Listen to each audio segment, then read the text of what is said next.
Queridas irmãs, queridos irmãos, que a paz do Mestre amado Jesus se faça presente em nossos corações, hoje, agora e sempre.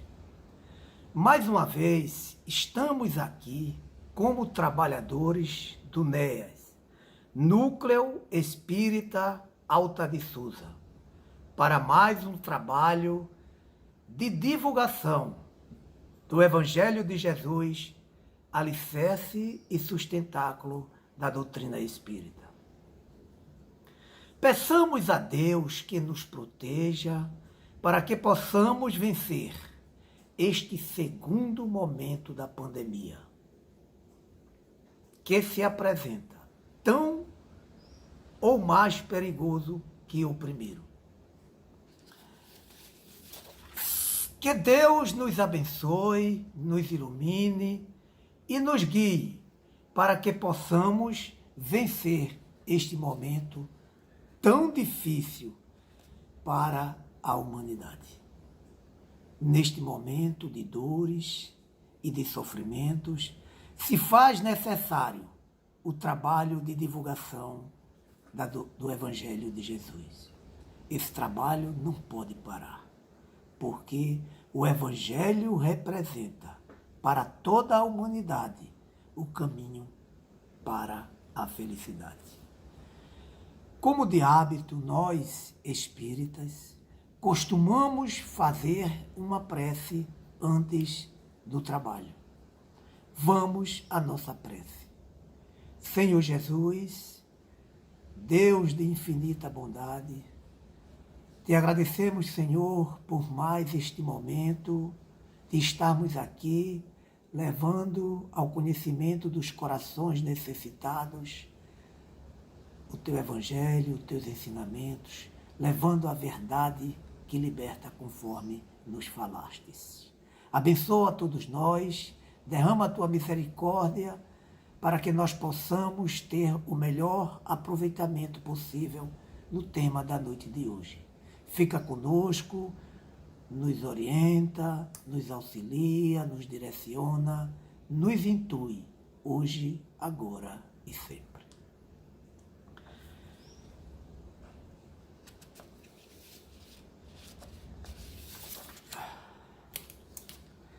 Inicialmente, vamos buscar entender o que é a prece e a que ela se propõe, para que possamos melhor compreender o porquê de suas qualidades, tão claramente definidas por Jesus.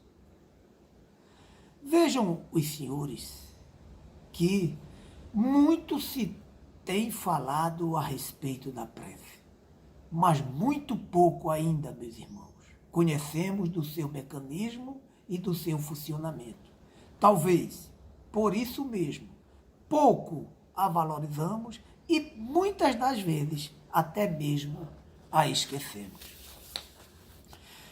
Poderíamos dizer que a prece é uma projeção do pensamento, a partir do qual se estabelece uma corrente fluídica cuja intensidade dependerá do teor vibratório de quem ora. E nisto reside o seu poder, o seu alcance, pois é nesta relação fluídica que o homem atrai para si a ajuda dos espíritos superiores a lhes inspirar bons pensamentos. E aí podemos até nos perguntar, por que pensamentos? E aí, meus irmãos, a resposta não é muito difícil, porque os pensamentos são a origem da quase totalidade de nossas ações. Primeiro pensamos, depois agimos. Quem age sem pensar ou pensa e não ordena suas ideias antes de agir, são os incapazes. E os incapazes não respondem pelos seus atos. os incapazes perante Deus vai ter exatamente o tratamento e a compreensão de Deus para com eles pelas suas limitações. E não poderia ser diferente. Poderíamos dizer também que a prece é uma invocação e que por meio desta invocação pomos o pensamento em contato com o ente a quem nos dirigimos. A prece é a expressão de um sentimento que sempre alcança a Deus ou ao ente ao qual se está dirigindo. Quando ditada, lógico, pelo coração de quem ora. Jesus nos ensinou a orar e falou da prece, nos dizendo ser ela uma forma eficaz do homem buscar um contato com Deus. E quanto à qualidade da prece, Jesus definiu claramente como devemos proceder para que as nossas preces adquiram todas as qualidades necessárias para que Deus as escute e que nos atenda dos nossos pedidos.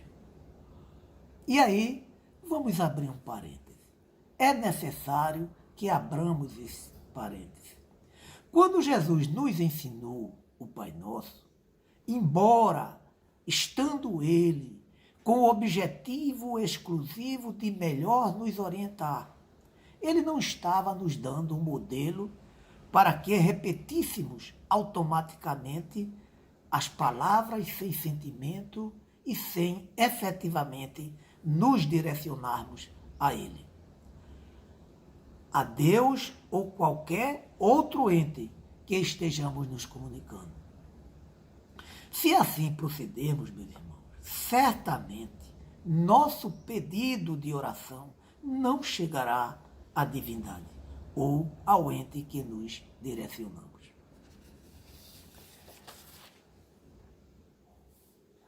E aí é importante que mencionemos as intermináveis ladainhas e Pai Nossos repetidos algumas vezes.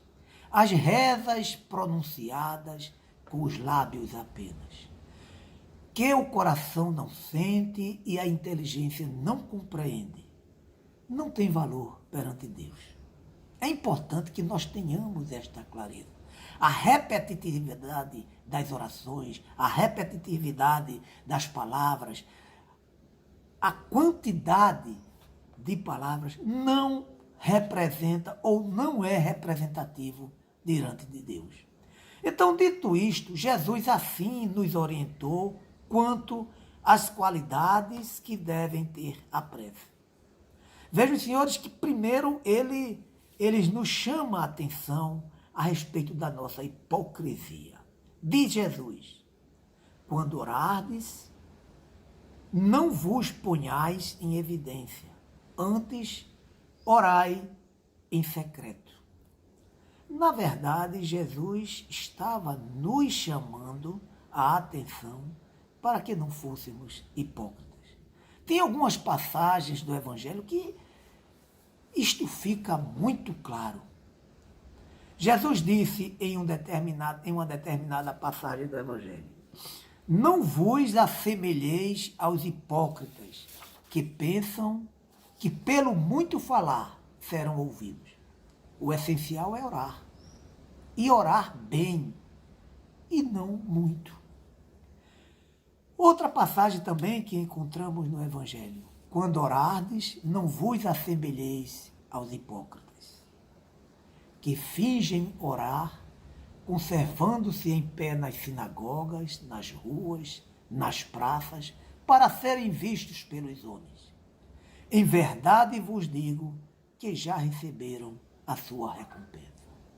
Eles queriam se mostrar aos homens, assim o fizeram e assim foram admirados por aqueles que o assistiram. Então, por isso que Jesus diz, e já receberam a sua recompensa. Mas quando quiserdes orar, entrai no vosso quarto e, fechando a porta, orai a vosso Pai em segredo. E o vosso Pai, que vê tudo o que se passa em segredo, vos dará a recompensa.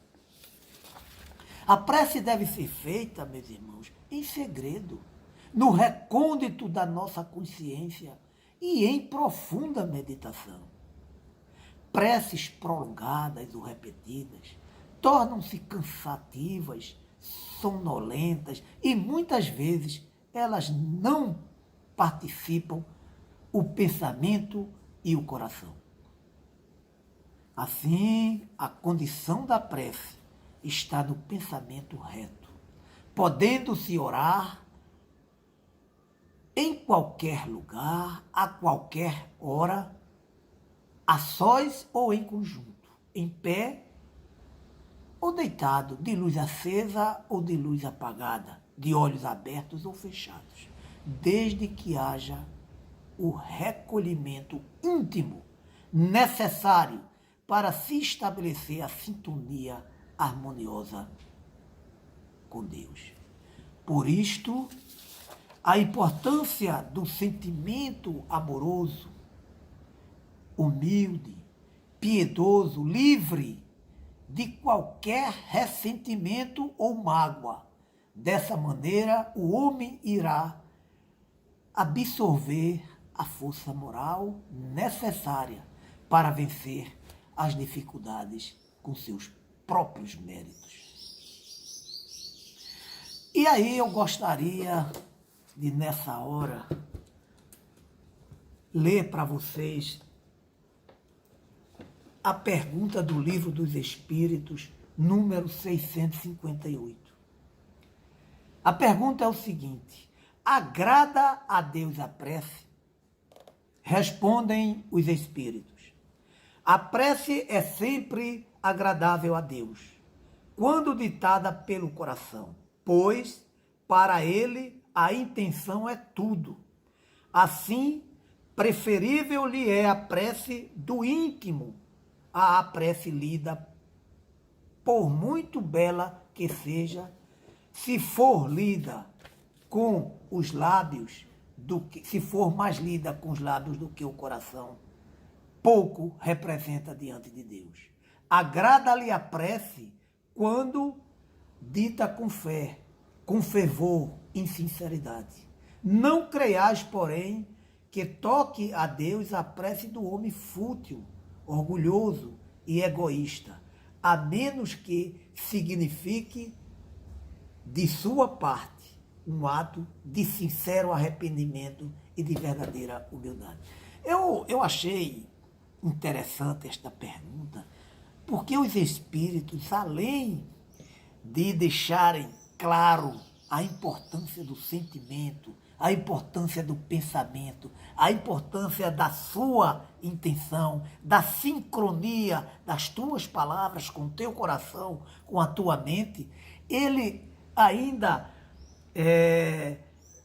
se preocupou com a condição daquele que é orgulhoso, que é egoísta, que é avarento, que não tem a conduta cristã, dizendo que no momento que ele se dirigir a Deus, mas se dirigir com humildade, se dirigir a ele mostrando o início da sua mudança, o início da sua reforma, o início da sua transformação, que Deus a receberá de todo o coração esta prece, embora ainda se trate deste homem ainda necessitando e aos olhos dos outros como um pecador. E aí me lembra a passagem de Zaqueu.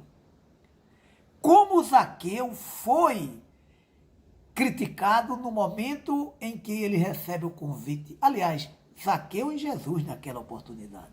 Quando ele recebe o convite, ou melhor, quando Jesus se convida a ir se hospedar na sua casa. Jesus sabia que Zaqueu era outro homem. Zaqueu estava transformado. E aquela ansiedade, aquela vontade de ter com Jesus, chegou até Jesus porque era do coração.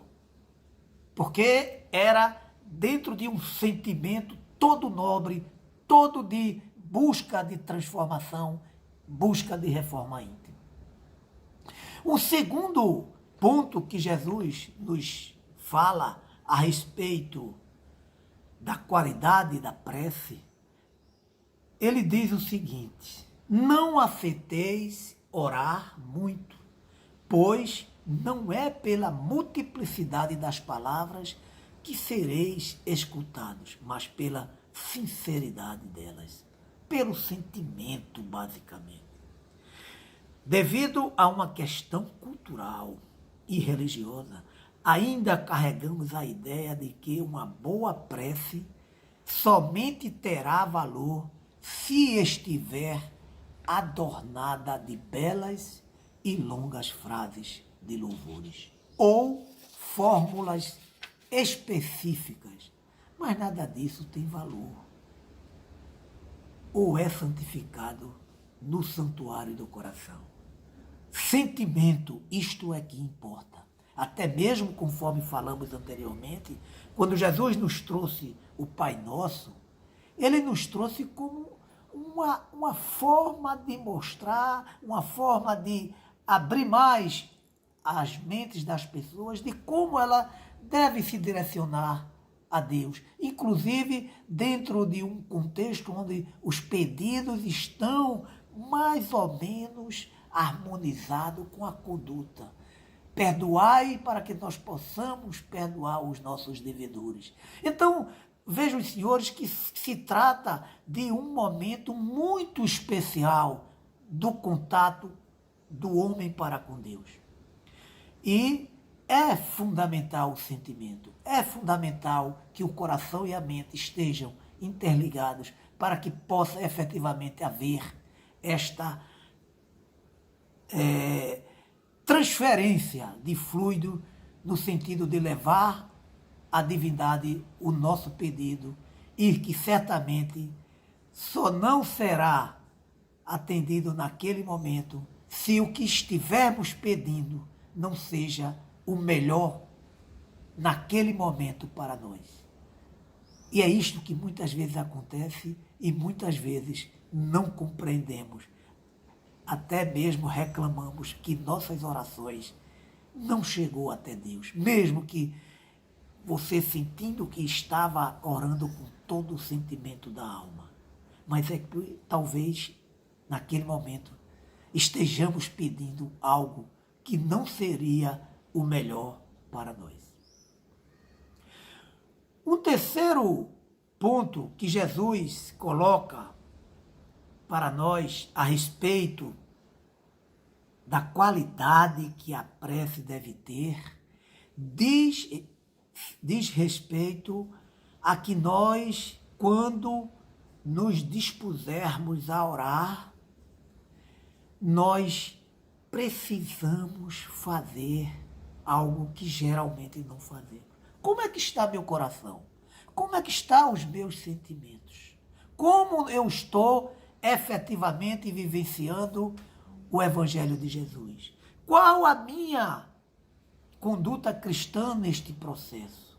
Eu tenho alguém que eu ainda alimento ressentimento, que fui ofendido, que fui agredido, que recebi de alguma maneira uma ofensa, e isto está efetivamente corroendo por dentro o meu coração, os meus sentimentos, que está, de uma certa forma, contaminando o fluido que certamente eu esteja vivenciando. Então, devemos, neste momento, fazer esta avaliação. E ele diz: antes de orardes, se tiverdes qualquer coisa contra alguém, perdoa-lhe, visto que a prece não pode ser agradável a Deus se não parte de um coração purificado de todo o sentimento contrário à caridade? Qual é o comportamento que melhor demonstra que você está no exercício da caridade conforme Jesus nos ensinou?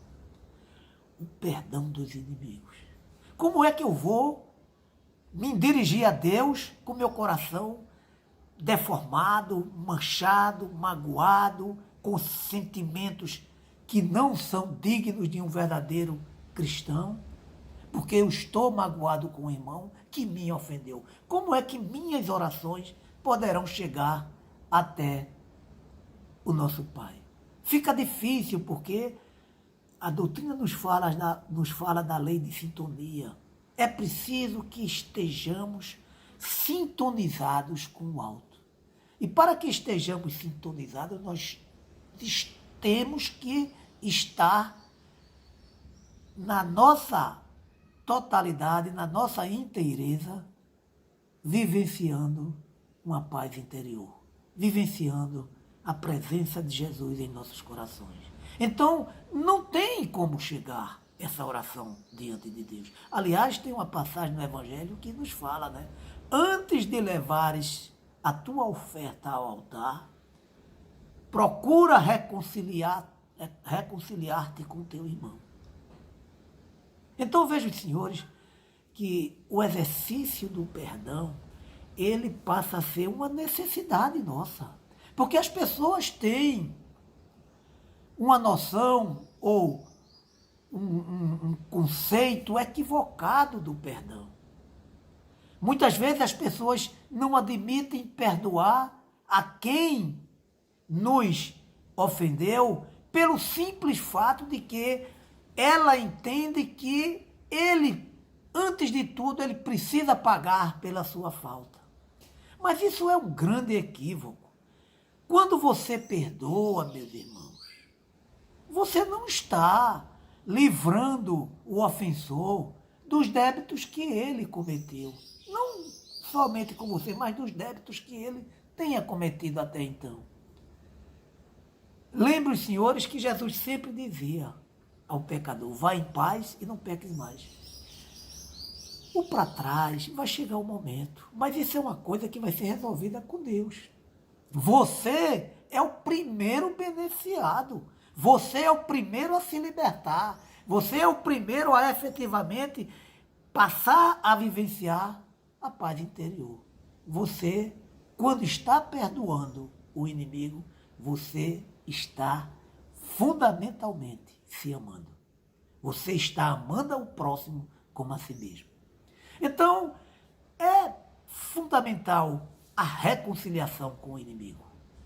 Não podemos vivenciar nossos momentos, não é possível vivermos com o coração magoado, com o coração deformado, com o coração manchado, por sentimentos que não nos engrandecem, por sentimentos que não nos auxiliam na evolução espiritual. Precisamos estar atentos sobre esse aspecto, porque nós precisamos iniciar a nossa reforma íntima. Se é difícil, se é fácil, nós temos que começar. E começando, nós vamos ver que não é tão difícil assim. É um processo. É um processo que se desenvolve na medida que você também cresce espiritualmente. E quando nós crescemos espiritualmente, nós recebemos a assistência dos bons espíritos. Nós nunca estamos abandonados, mesmo quando estamos perseverando na prática do mal. O que acontece é que nossos guias querem até se aproximar daquele que ainda insiste no equívoco da prática do mal. Só que ele não consegue, porque a lei de sintonia não permite. Mas assim que lhe é permitido, ele volta. Ele tem um compromisso para conosco. Agora, nós precisamos dar condições. E como é que nós vamos proporcionar essas condições? Quando nós, primeiramente, nos olhamos por dentro. Nós, quando começamos a identificar as nossas mazelas, os nossos erros, as nossas dívidas. E aí tem um segundo momento, quando nós começamos a priorizar. Porque a gente, no primeiro momento, identifica, mas a gente, no segundo momento, a gente diz, não, mas essa daqui tem que ser hoje. Não que seja hoje que você vai se livrar dela, mas eu vou iniciar hoje o meu esforço para dela me livrar. Então, meus irmãos, não tenhamos, não nos esqueçamos de que para nos direcionarmos a Deus, para que nós queiramos que as nossas preces, que as nossas orações cheguem até Ele, também é necessário que nos reconciliemos com o nosso irmão. Que exercitemos o perdão para com os inimigos.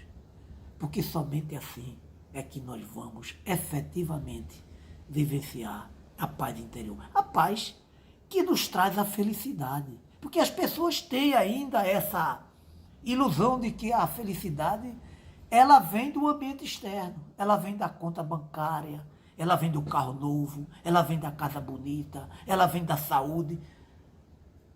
Fundamentalmente, ela vem de dentro de nós. Ela vem do sentimento e da vontade de se transformar, de se modificar, da vontade de se reformar.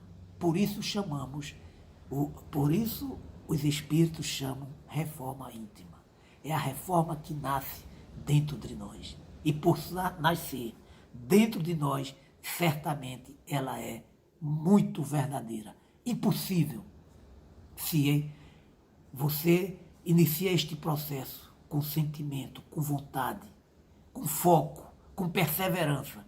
É muito difícil que você se equivoque, porque você é o próprio auditor de você próprio. Então, quando nós estivermos prontos para orar, se nós tivermos alguma coisa, algum ressentimento contra a um de nossos irmãos, devemos buscar antes exercitar o perdão para com ele, a fim exatamente de que o nosso Pai que está no céu nos perdoe também os nossos pecados e receba as nossas orações e atenda às nossas orações conforme a sua sapiência, a sua sabedoria, porque nem tudo que nós pedimos naquele momento é o melhor para nós.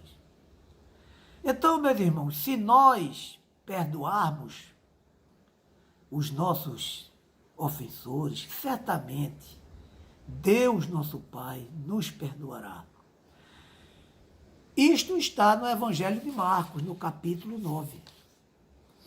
Se não manifestarmos um sentimento verdadeiro e puro em nossa alma, para que o pensamento possa estar carregado de boas intenções, até porque o poder da prece está no bom pensamento, pouco importa o local ou o momento em que vamos realizá-la, bastando apenas aquietarmos a nossa agitação, aquietarmos as nossas angústias interiores, para que nós adquiramos a condição, para que nós possamos efetivamente ouvir a voz que fala em nossa consciência, nos permitindo conectar com a fonte sublime do amor e paz.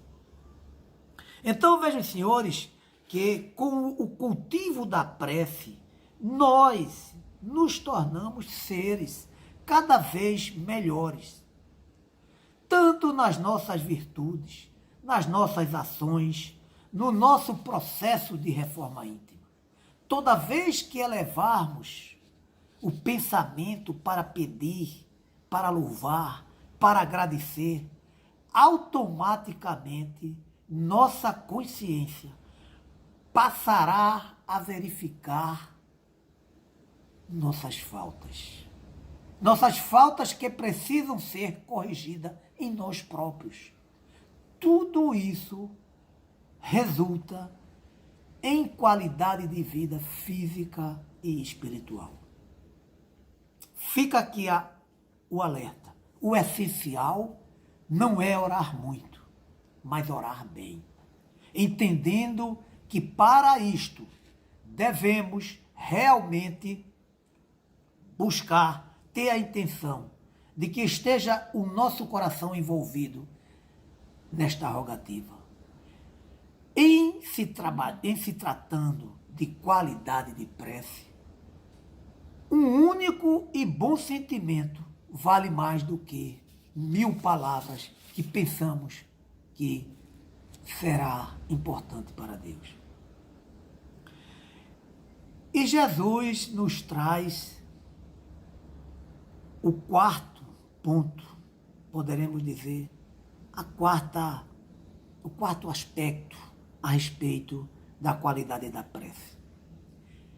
De fundamental importância, porque ele vem falar de uma das qualidades, de uma das virtudes que é fundamental na vida do cristão, que é importantíssima para que nós possamos trabalhar as demais outras virtudes que ele nos ensinou.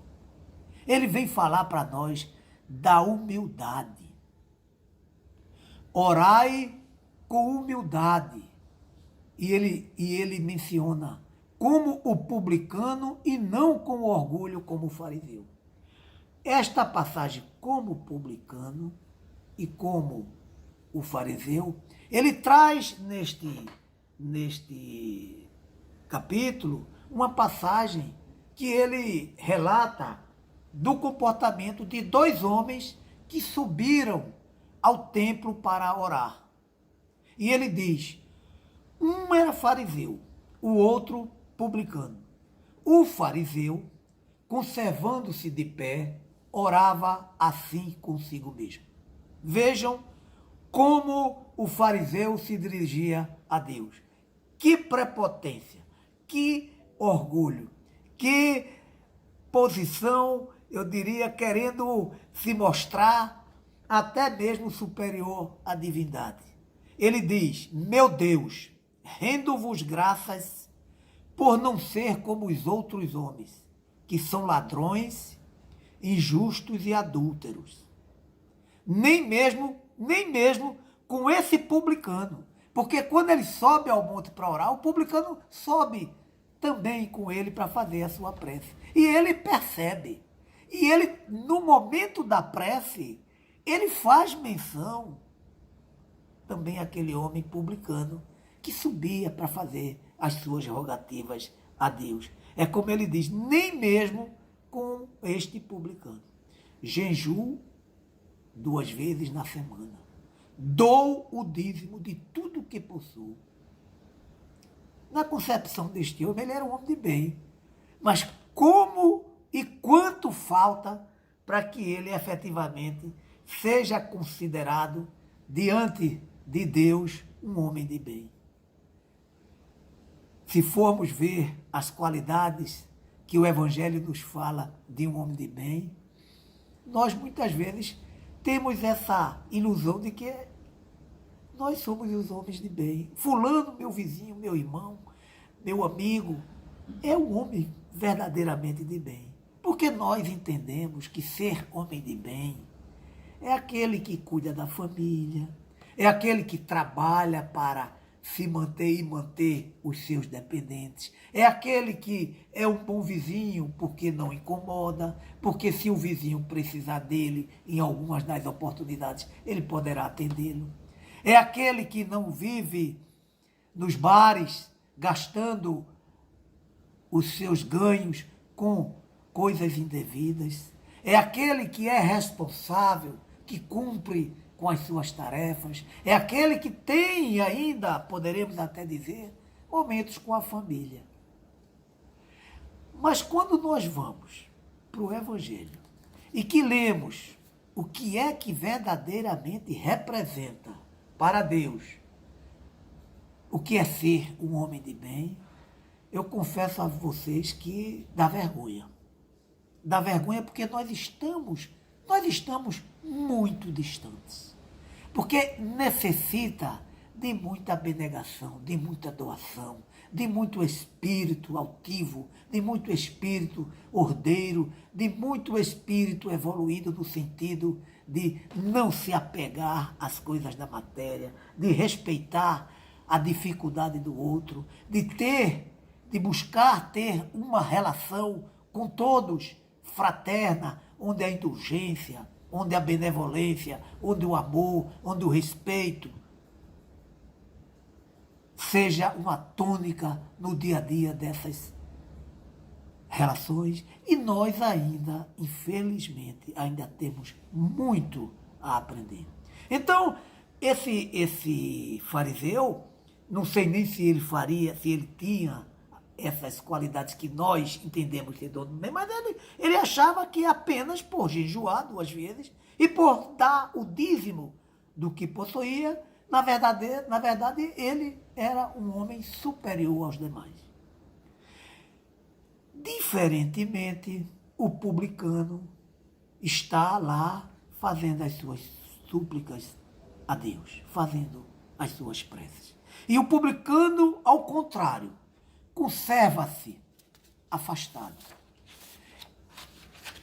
A condição de humilde, a condição da sua consciência de saber da sua pequenez diante da divindade, não lhe dava sequer, não fazia com que ele ousasse sequer a erguer os olhos ao céu. Ele tinha dentro dele o sentimento da humildade, a consciência da necessidade que ele tinha de buscar Deus para que suas dores fossem minoradas, para que ele efetivamente sentisse a presença de Deus na sua vida. E ele batia no coração apenas, nem ousava olhar para o céu. Ele batia no peito dizendo: meu Deus, tende piedade de mim, que sou um pecador. Então, ele apenas disse uma frase de 1 linha e meia, mas o sentimento dele enchia todo o tempo. Então é nesse aspecto que Jesus nos fala a respeito da prece. É nesses pontos que Jesus procura dar ênfase para que nós possamos nos aperceber, primeiro, da importância da prece em nossas vidas. E nós espíritas, nós sabemos que existem 2 mundos, o mundo físico e o mundo espiritual.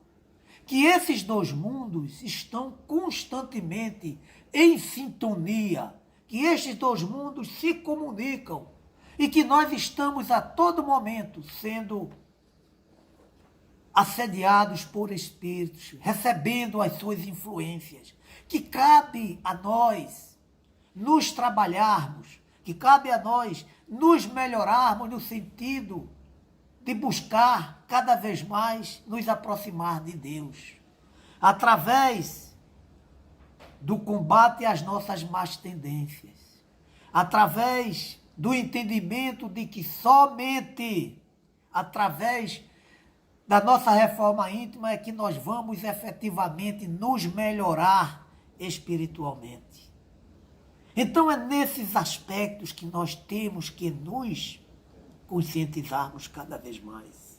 E aí, meus irmãos, tudo ficará mais fácil, tudo ficará melhor viabilizado diante de Deus.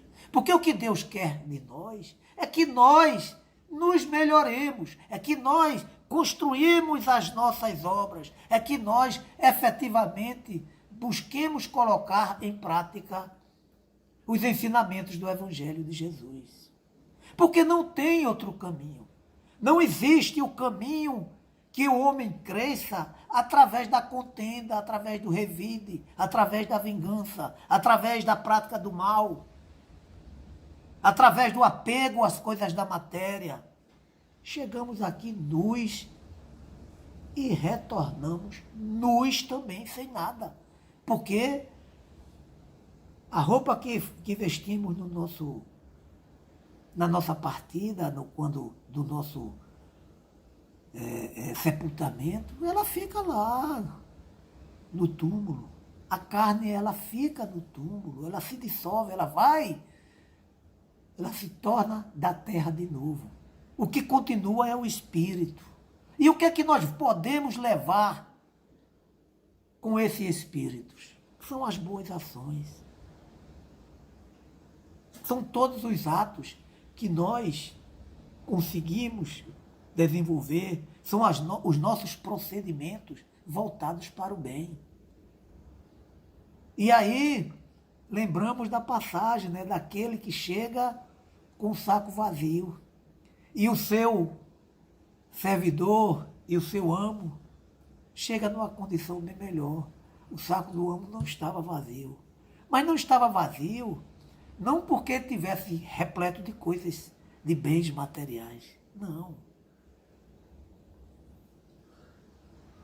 O seu amo, o seu serviçal, ele trazia tudo de bom que ele havia procedido aqui no plano material. E é isto que conta diante de Deus. É o tesouro que a ferrugem não destrói. É o tesouro que ele é eterno, ele acompanha o espírito. Então precisamos ter esta clareza. E no momento em que nós nos dirigimos para que tenhamos com Deus um momento só nosso, um momento onde nós vamos abrir o nosso coração, um momento onde nós vamos lhe dizer da nossa angústia, dos nossos sofrimentos, das nossas expectativas da vida, da nossa vontade de efetivamente se melhorar, da nossa humildade de reconhecer o quanto nós somos pequeninos, o quanto nós necessitamos melhorar para que possamos efetivamente se aproximar dele, para que possamos efetivamente ter a certeza de que um mundo melhor nos espera. Então, meus irmãos, precisamos, nesta hora, sermos humildes, estarmos com o coração cheios de sentimento, mas de sentimentos fiéis, de sentimentos nobres, de sentimentos autênticos, de sentimentos que representem efetivamente as nossas palavras, que não precisam ser de grande monta, mas que precisa efetivamente, conforme o nosso irmão publicano apenas disse: meu Deus, tem piedade de mim, que sou um pecador. Parece que este homem estava com seu coração com muito pouco sentimento. Mas esta frase representa todos os sentimentos do mundo que se encontrava no coração daquele publicano. Da vontade, da certeza, do motivo que ele tinha de estar ali e da fé que ele trazia no coração, entendendo que, através da busca de Deus, certamente ele iria transformar a sua vida. Certamente este homem vivenciava o mesmo sentimento, a mesma pureza de vontade que o nosso irmão Zaqueu, lá na passagem do Evangelho, representava. Porque Zaqueu, ele talvez, se não a maior, mas é uma das maiores, uma das melhores passagens que mais evidenciam no Evangelho o que é verdadeiramente buscar a reforma íntima, buscar a transformação, buscar a evolução. Zaqueu, ele tinha consciência de que ele havia construído na sua existência tudo de forma equivocada. Ele tinha consciência, ele tinha vergonha daquilo que ele havia construído e daquilo que ele representava para a sociedade. E ele era um homem rico, ele era o chefe dos publicanos, ele era um homem de grandes posses. Mas quando ele começa a conhecer, quando ele começa a ouvir falar de Jesus, dos seus ensinamentos, da sua doutrina, ele começa a admirar, ele começa já querendo, e certamente ele havia iniciado, uma transformação na sua vida. Por quê? Ele havia sido efetivamente, ele havia se conscientizado de que era necessário que ele mudasse. E Jesus sabia. Somente Jesus sabia. E por isso, aquela balbúrdia, quando Jesus se convida para ir até a casa de Zaqueu. E ali foi a maior demonstração de que nós, foi o maior exemplo, de que nós tenhamos que ter as nossas cautelas com relação ao pré-julgamento. Por isso que Jesus fala lá também no seu Evangelho, para não pré-julgar. Que tenhamos o coração aberto para que, a todo momento, não esqueçamos da indulgência, gente. A indulgência é o entendimento da dificuldade e do defeito do outro. A indulgência nos dá a possibilidade de não nos equivocarmos fazendo juízos de valor equivocados e, melhor, de nos surpreendermos por encontrar um homem transformado. É isso que o Evangelho de Jesus nos alerta. É para isso que nós devemos estar efetivamente em prece.